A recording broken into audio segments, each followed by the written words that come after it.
factored form. How does knowing the zeros of a function help determine where a function is a positive? Now we have this interval from minus infinity to point P. Let me take one pen here. So let's take the interval from minus infinity to the point P. If we take into this interval, we already see the graph of the function is in the upper side. So it means it's a positive, is a greater than 0. So the graph of the function is a positive.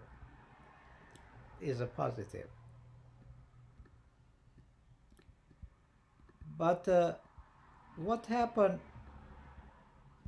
in the interval between P and the Q? In the interval between P and Q, what's going on with the graph of the function?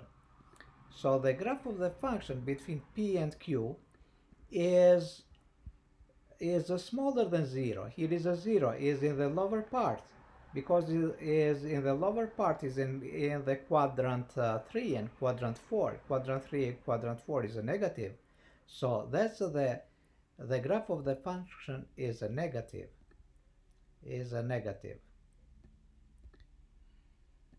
So between P and Q, the graph of the function is a negative.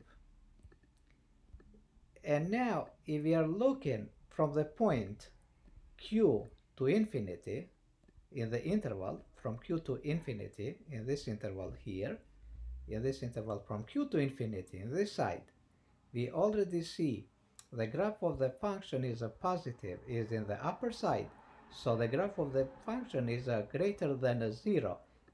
And in effect, the graph of the function is in the